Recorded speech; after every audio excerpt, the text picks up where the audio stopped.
Every month, an absolute ton of new mobile games hits the App Store and Google Play, and GameRanks always finds the best ones to try out. Hi folks, it's Falcon, and today on GameRanks, the best free iOS and Android games of January 2019. Number 10 is Rangers of Oblivion. Now, this is an MMORPG that feels like somewhere between the Western type Skyrim type, but has the sort of Eastern RPG feel hovering over a lot of the game itself. It's interesting because they actually have a lot of options, things to do that aren't just go find monsters with friends and attack them. There's actually a lot of different modes, expeditions, there's speed hunts, there's various different competitive tasks one can do, but again, you can also do the whole find a monster and kill it with friends thing. It's a game that's got more personality than you'd expect it to, and it's actually pretty gorgeous for a phone. I particularly like that they actually made it as colorful as they possibly could. It's very pretty at times. And the character creator will have you messing about for hours, if that's your thing. That's out on both iOS and Android.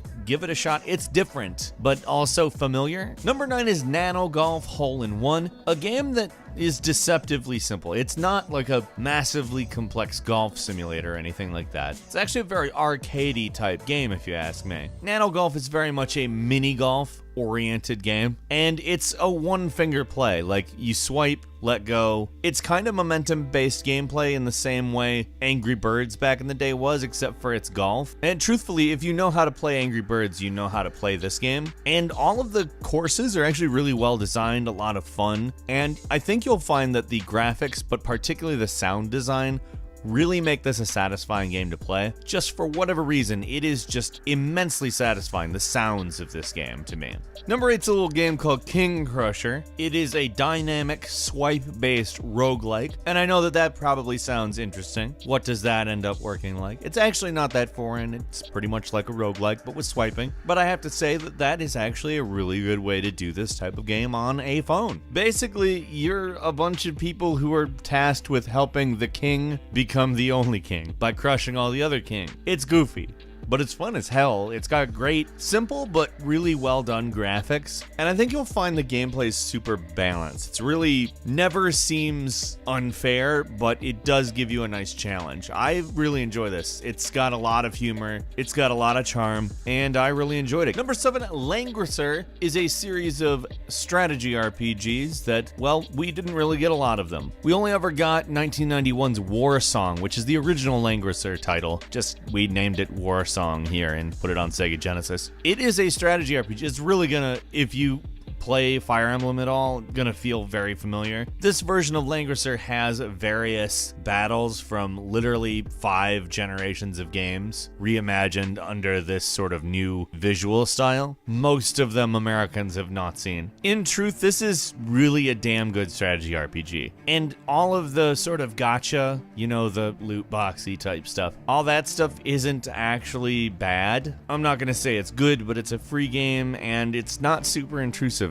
Number 6 is Forged Fantasy, which is an action RPG that you build a team of heroes and go out and do action RPGing. It does have a story. It's not an amazing story, but it's not bad. I mean, it's not something that you're going to write home about, but I don't think that you are going to get upset about it either. I mean, it's fun, it's doable, and it's an enjoyable experience. The gameplay is actually very good. Graphics, colorful, enjoyable. And if you ever played Hero Hunters, I think you'll find that this is a good experience. I really enjoyed it. Outside of the story-based experience, there is also PvP battles and co-op boss raids and special events for you to play. Those tend to be pretty good as well. I think that this game is actually better than the sum of its parts because it does everything so well that even though some of the story elements are maybe not super original, they're charming and enjoyable nonetheless because the game itself is charming and enjoyable. Number 5 is Kaiju Rush, a cutesy city-destroying game where you pick a kaiju, obviously a very large monster, and wreck the crap out of a city. Now that might sound vaguely simple, but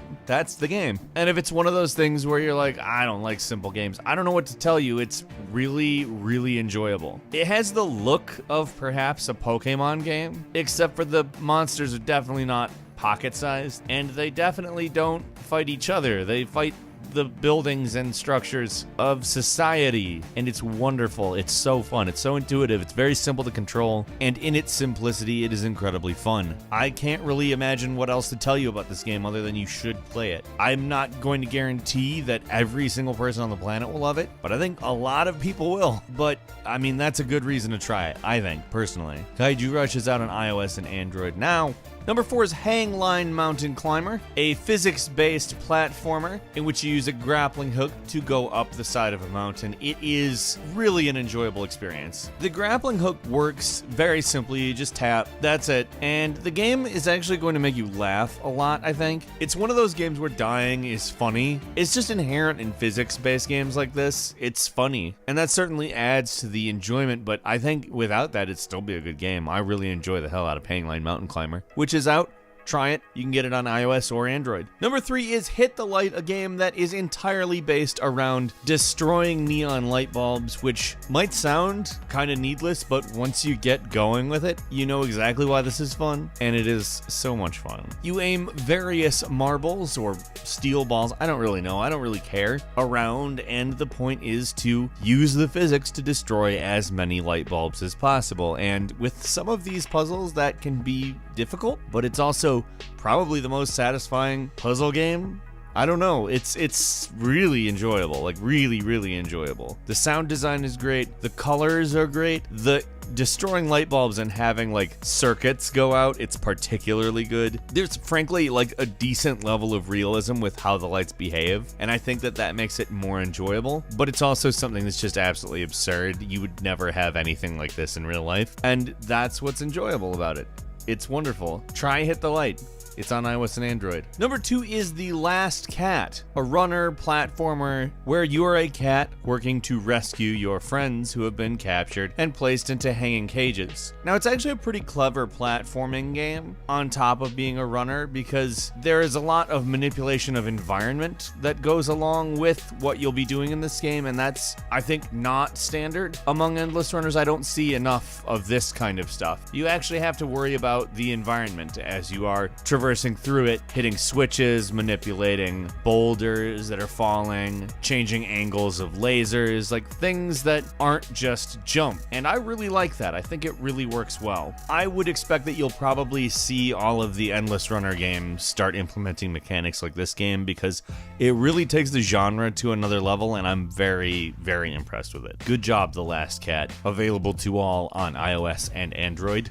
And finally, number 1 is Tacticool. This is different. It's a 5v5 shooter with a heavy emphasis on vehicles and heavy weapons, a destructible environment, and I mean, in some ways it's similar to an Overwatch type class-based hero shooter, but in other ways it's just nothing like that. I could explain some things that would make it sound literally exactly like Overwatch, but playing it, it's nothing like that. I mean, if you understand Overwatch, I think you'd probably understand this game, but don't be fooled and think that this is an Overwatch ripoff, because it's nothing like Overwatch. It has a slightly different aiming scheme, but not in a way that's gonna feel so alien that you can't do it. Like, I think if you've played other shooting games, you'll get this game, but I also think you'll have a unique time, and that's a plus in my opinion. Give it a shot. It's called Tacticool. It's out on both iOS and Android, and I had a blast with it. What were your favorite free mobile games this month? Leave us a comment and let us know what you've been playing. And if you like this video, please click like. If you're not subscribed, now's a great time to do so. We upload videos every day of the week. The best way to see them first is, of course, a subscription. So click the subscribe button and don't forget to click the notification bell. As always, we thank you very much for watching this video. I'm Falcon. You can follow me on Twitter at Falcon the Hero. We'll see you next time right here on GameRank.